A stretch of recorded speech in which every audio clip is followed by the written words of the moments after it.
O Minotaur, are you monster, mer, or man? O Minotaur, tell us how you fit into the Divine's plan. Well, let me tell you.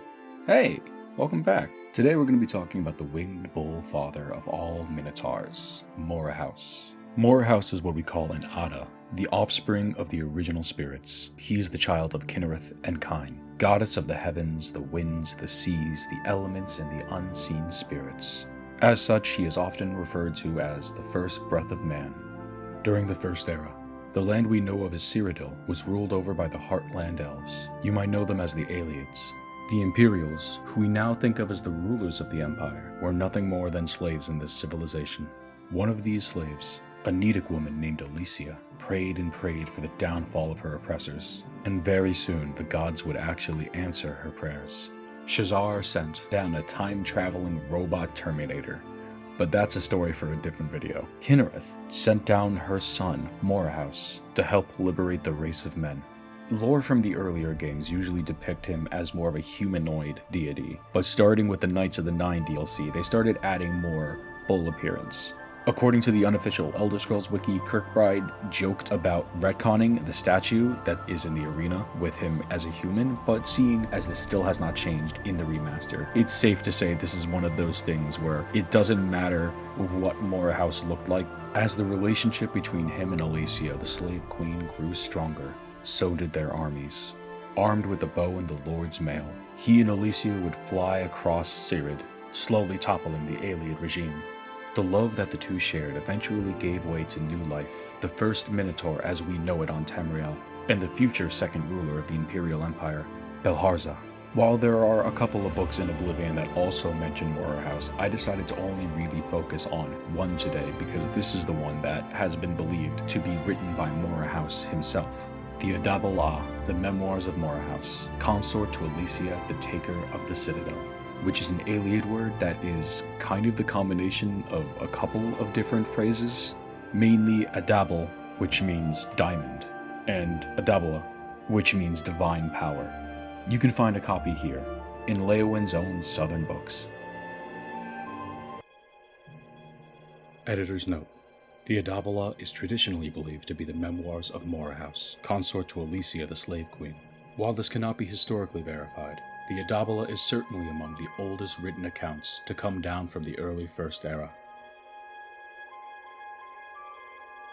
And in the blood-floored throne room of white gold, the severed head of Pelennor spoke to the winged bull Morihaus, demigod lover of Alash, saying, "Our enemies have undone me, spread my body into hiding. In mockery of divine purpose, the Ayleids have cut me into eighths, for they are obsessed with this number."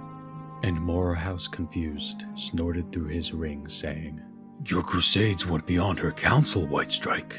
I am a bull, and therefore reckless in my wit. I think I would go and gore the prisoners if you had left any alive. You are the blood made glorious, uncle, and will come again, as fox, animal, or light. Cyrodiil is still ours." Then Pelennor spoke again, for the last time. "Beware, Morihaus, beware. With the foresight of death, I know now my foe yet lives. Bitter knowledge to take to my grave. Better that I had died believing myself the victor. Although cast behind the doors of night, he will return. Be vigilant. I can no longer shield the host of men from Umaril's retribution." Perif's original tribe is unknown, but she grew up in Sard, and on Sardavar-Lead, where the Ayleids herded men from across all of the Niben, Cothri, Need, Algemha, men of Creeth, though these were later known to be imported from the north.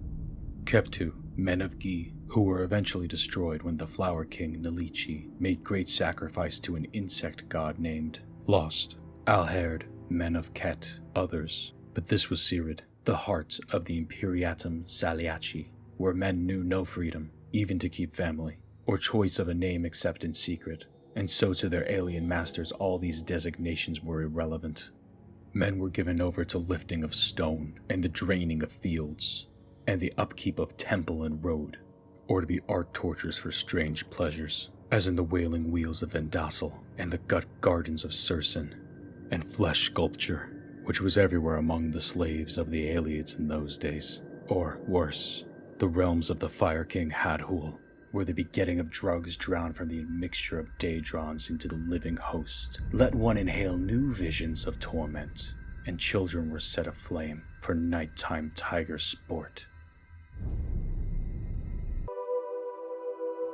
Then Morihaus said to them, "In your tales you have many names for her. Alash, given to her in awe, that when translated sounds like redundancy. The high, from which comes the more familiar corruptions. Al-Shut, Asha, Elysia. You know her as Paravant, given to her when crowned, first of its kind, by which the gods meant a mortal worthy of the majesty that is killing, questing, healing, which is also Paraval, Pevesh, Parathu, Perith, and, in my case, for it is what I called her when we were lovers, Paravania. Though she is gone to me, she remains bathed in stars, first empress, lady of heaven, queen, Ut Sirad." And they considered themselves full answered, and departed. Hey, thanks for watching that thing that you just did watch right now. I'm trying to make the audio a little better, so I'm using new things, doing new things, so hopefully this one sounded a little better. If you liked the thing, you know all the things you gotta do. Like, comment, subscribe. If there is a particular book you would like me to read from the Elder Scrolls Oblivion Remastered, let me know. Put it in the comments. I'll do it. I'm not that proud. That's really it. See ya.